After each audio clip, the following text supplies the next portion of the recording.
এবার গোঘাট 2 নম্বর ব্লকের দুর্গাপুর গ্রামের 36 নম্বর বুথে তৃণমূল ও বিজেপির মধ্যে সংঘর্ষে জখম এক বিজেপির বুথ সভাপতি। জানা গেছে একজন বিজেপি কর্মী ভোট ঠিকঠাকভাবে হচ্ছে নাকি সেটি দেখতে গিয়েছিলেন, তখনই তৃণমূলের লোকজন তার উপর চড়াও হয় এবং বচসা শুরু হয়। বচসা থামাতে গেলে বুথ সভাপতিকে মারধর করার অভিযোগ উঠছে তৃণমূলের বিরুদ্ধে এবং জখম হন ওই বিজেপির বুথ সভাপতি। এছাড়াও তৃণমূলের ফেস্টুন ও ব্যানার ছিঁড়ে ফেলার অভিযোগ উঠছে বিজেপির বিরুদ্ধে। এই বিষয়কে কেন্দ্র করে বিজেপি নেত্রী দোলন দাস মুখ্যমন্ত্রীকে তীব্র ভাষায় আক্রমণ করেছেন। পরিস্থিতি সামাল দিতে ঘটনাস্থলে পৌঁছয় কেন্দ্রীয় বাহিনী ও পুলিশ। এই বিষয়ে উভয় পক্ষ কে কি জানাচ্ছে শুনে নেব বিস্তারিত। 24 আওয়ার্স আরামবাগের রিপোর্ট।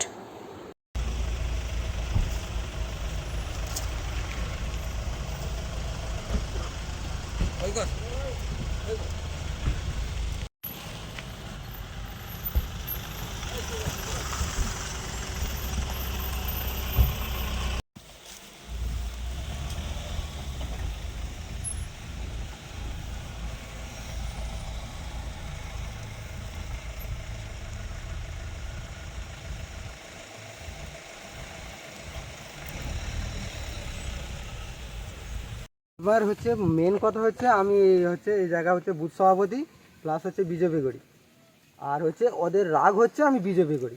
আমি ওদিকে বললাম তোরা যে পার্টি করছিস কর না, আমার সঙ্গে তো কোনো সম্পর্ক না, তোদের যেটা ভালো লাগছে তোরা কর, আমার যেটা ভালো লাগছে আমি করবো। কারা মারলো?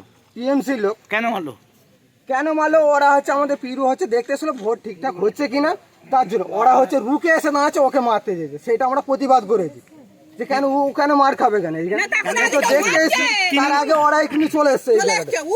তৃণমূল বলছে যে তাদের পতাকা ফেস্টুন ছিঁড়ে ফেলে দেওয়া। না আমরা কিছু করি না, আমরা সমর্থন কিছু করি না। আপনার নাম? ওখান থেকে আমার স্বামী বিজেপি ওই বিজেপি পার্টি করছে, যথারীতি দাঁড়িয়ে আছে। তৃণমূলের লোক আগে থেকেও থ্রেট দিচ্ছে যে গলা কেটে দেবো, খুন করে দেবো রাস্তায় বেরিয়ে গেলে।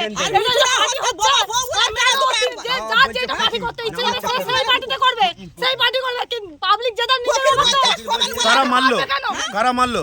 টিএমসি লোক, টিএমসি ছেলেরা, আমাদের মুসলিম পাড়ার ছেলেরা। কতজন এরকম মারধর করেছে?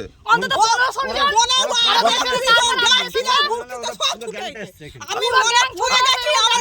আমি চলে আসছি, আমার গায়ে শুদ্ধ হাত দিচ্ছে। আপনার নাম? এটা কোন জায়গা? এটা দুর্গাপুর। দুর্গাপুর। আমার নাম সান্তনা সান্তনা। যে নির্বাচনী কাজ তারা করছিল মারধর করে এবং পতাকা ভেঙে দেয়, কি বলবেন? তাহলে তো মানতে হবে যে বিজেপি কর্মী পশ্চিমবাংলায় তাহলে এসে গেছে। শাসক দল প্রেজেন্ট, পুলিশ প্রেজেন্ট, কেন্দ্রবাহিনী প্রেজেন্ট, সেখানে যদি একজন বিজেপির কার্যকর্তা গিয়ে তৃণমূলের পতাকা তৃণমূলের নেতাদের সামনে তুলে দেবার, তাহলে ভাই হিম্মত আছে? একটা বিজেপির বুথ সভাপতিকে প্রকাশ্যে মারধর করা হচ্ছে, সেখানে রাজ্য পুলিশ প্রশাসন প্রেজেন্ট, কিভাবে গায়ে হাত উঠতে পারে? গণতন্ত্র কোথায়? যেখানে গণতন্ত্র ভোট দিতে গেলে মা বোনদের সম্মান লুণ্ঠন হয়। মমতা ব্যানার্জি মিতালি বাগ যেমন, সেই রকম কি পশ্চিমবাংলাটাকে পেয়ে গেছে নাকি? পশ্চিমবাংলাটাকে তৃণমূলের বাবা সম্পত্তি পেয়েছে নাকি যে যাত্রার গায়ে হাত তুলে দেবে? ভোট দেওয়ার কি রাইট নেই? গণতন্ত্র কি হারিয়ে গেছে? মুখ্যমন্ত্রী বলে দেখ গণতন্ত্র হারিয়ে গেছে, কাল থেকে আর ভোট হবে না।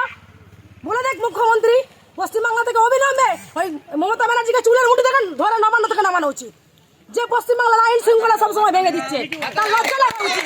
অভিযোগ করছে মহিলাদের গায়ে হাত দেয়, হাত দেওয়া উচিত। আমাদের দুর্গাপুর বুথ 36 নম্বর বুথ, এই বুথ শান্তপ্রিয় বুথ।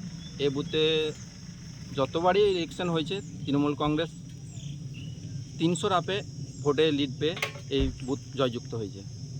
সেই বুথটা যখন বিজেপির চারিদিকে লোকসভায় হেরে যাবার পর আবির্ভাব এসে গেছে, শেষ মুহূর্তে আর কিছু না করতে পেরে হঠাৎ করে বাইরে থেকে লোক নিয়ে এসে আজকে আমাদের এই শান্তপ্রিয় বুথটাকে অশান্ত করে দিয়ে চলে গেছে ওই বরবাদ বিজেপি দলটি।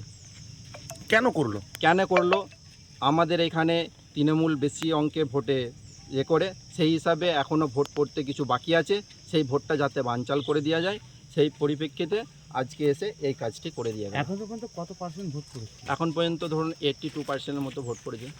এই জায়গাটার নাম? এই জায়গাটার নাম হচ্ছে দুর্গাপুর 36 নম্বর বুথ, গোঘাট বিধানসভা। আপনার নাম?